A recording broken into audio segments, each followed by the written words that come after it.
মই 3খন উৰণীয়া সেতুৰ উদ্বোধনৰ দিন আপোনালোকক দিব খুজিছোঁ।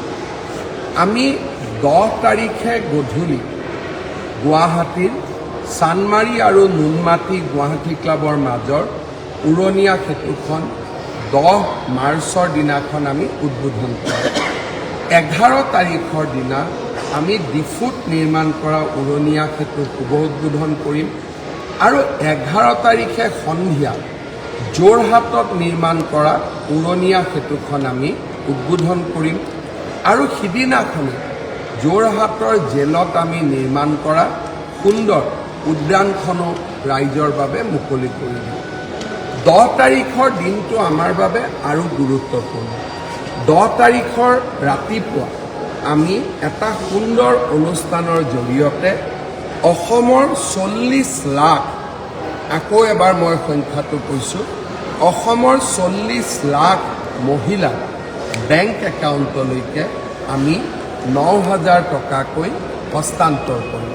অৰ্থাৎ 40,000 মহিলাই সিদিনাখন 9,000কৈ টকা অৰুণোদয় হিতাধিকাৰীয়ে তেওঁলোকৰ বেংক একাউণ্টত লাভ কৰিব।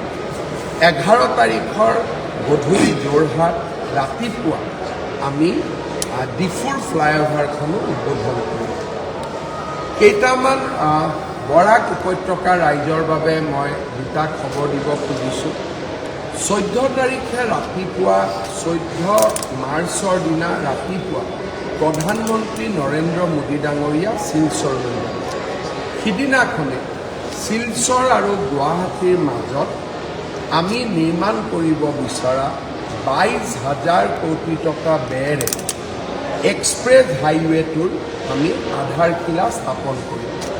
এই এক্সপ্ৰেছ হাইৱেটো মুম্বাই আৰু পুনাৰ আদৰ্শৰে ইয়াৰ ব্যৱস্থা বা ইয়াৰ কনচেপ্ট কৰা হৈছে। এই হাইৱেটো দি আমি শিলচৰৰ পৰা গুৱাহাটীলৈ 4.5 ঘণ্টাৰ ভিতৰত আহিব পাৰিম। সিদিনাখনে প্ৰধানমন্ত্ৰী ডাঙৰীয়াই শিলচৰ চহৰৰ বাবে আমি নিৰ্মাণ কৰিব বিচৰা উৰণীয়া সেতুৰো আধাৰশিলা স্থাপন কৰিব। প্ৰধানমন্ত্ৰী ডাঙৰীয়া 13 মাৰ্চতে অসমলৈ আহিব। 13 মাৰ্চত তেখেতে কোকৰাঝাৰতো কেইবাটাও অনুষ্ঠানত ভাগ ল'ব আৰু 13 মাৰ্চৰ সন্ধিয়া অসমৰ চাহ শ্ৰমিকসকলক অন্ততঃ যিমানখিনি পাৰোঁ আমি মাটিৰ পট্টা, লেবাৰ লাইনৰ ওপৰত মাটিৰ পট্টা তুলি দিবলৈও চেষ্টা কৰিম।